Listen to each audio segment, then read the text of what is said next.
Assalamualaikum warahmatullahi wabarakatuh. Alhamdulillahirabbil alamin wassalatu wassalamu ala asyrofil anbiya'i wal mursalin sayyidina Muhammadin wa ala alihi washabihi wasallam ajma'in. Perkenalkan, nama saya Imanuddin, NIM 1201614, Prodi Akuntansi Syariah kelas 3B. Baik, saya akan menyampaikan materi yang kelima, yaitu tabayun dalam lingkungan bisnis Islam. Pengertian tabayun berasal dari kata bana, bayanan, wa tibayanan, yang artinya tampak, jelas, terang. Menurut Syekh Abu Bakar Jibril Al-Ghazi dalam tafsir Al-Hisham, tabayyanu artinya periksalah sebelum kalian bicara atau berbuat atau mengambil keputusan. Menurut Muhammad Quraisy Shihab dalam tafsir Al-Mushbah, tabayyanu artinya hati-hati, telitilah dengan sungguh-sungguh.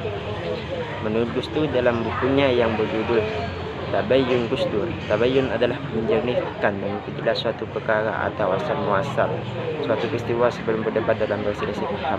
Menurut Kamus Bahasa Indonesia, kata penelitian diartikan sebagai periksa yang teliti atau penyelidikan. Kata penyelidikan diartikan sebagai meriksa atau penyusutan, dan kata penyelidikan berarti meriksa dan teliti. Kata penelitian atau penyelidikan disebut digunakan sebagai padanan kata research dalam bahasa Inggris. Kata research berasal dari kata re yang berarti kembali dan to search yang berarti mencari. Penelitian dalam penyelewaan rasa ingin tahu manusia terhadap suatu masalah yang dengan memperlakukan suatu seperti meriksa, mengusur, menelaah, dan mempelajari secara cermat dan sungguh-sungguh. Tabayun secara bahasa memiliki arti mencari kejelasan tentang sesuatu yang jelas benar keadaannya, sedangkan secara istilah adalah meneliti dan menyeleksi berita dan tidak tergesa-gesa dalam memutuskan masalah, baik dalam hal hukum, kebijakan, dan sebagainya, sehingga jelas benar dan permasalahannya.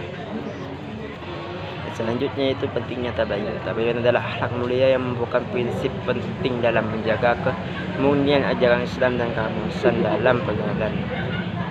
Dapat diteliti kesahihannya antara lain karena para ulama menerapkan prinsip tabayun dalam menerima berita. Begitu pula dalam kehidupan sosial, seorang akan selamat dari salah paham atau pemusuhan, bahkan pertumpahan darah antar sesamanya karena ia melakukan tabayun dengan baik.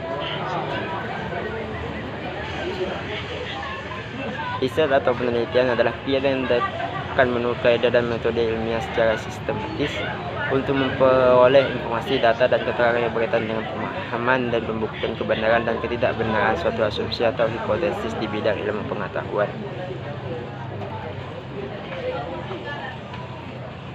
Metode penelitian berasal dari kata metode yang arti cara yang tepat untuk melakukan suatu, dan logos yang artinya ilmu atau pengetahuan. Jadi metodologi artinya cara melakukan sesuatu dengan menggunakan pikiran secara seksama untuk mencapai suatu tujuan. Sedangkan penelitian adalah suatu kegiatan untuk mencari, catat, atau merumuskan dan menganalisis sampai menyusun laporannya.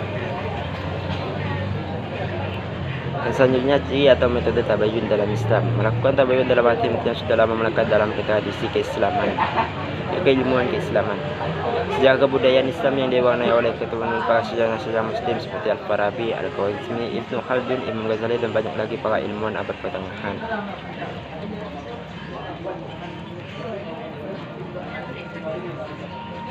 Dan selanjutnya yaitu tujuan tabayun. Yang pertama yaitu menjaga keharmonisan umat manusia. Itu tujuan yang pertama. Yang kedua yaitu menjaga jiwa dan harta manusia. Dan yang selanjutnya yaitu pertanda kematangan akal dan cara berpikir. Berarti tabayun itu bisa menentukan atau bisa menjadi penentu bahwa akal dan cara berpikir kita itu sudah matang. Yang selanjutnya yaitu menjaga kehormatan dan ketetapan masyarakat dari keputusan yang tergesa-gesa dan tanpa didasarkan pada studi dan penelitian. Yaitu kita menjaga tabayun itu bisa menjaga keputusan kita, yaitu kita tidak bisa memberikan keputusan atau memvonis ini atau itu dengan secara tergesa-gesa seperti itu. Yang selanjutnya yaitu menjauhkan keraguan serta bisikan dan tipu daya setan. Yang selanjutnya itu mengokohkan kaum muslim.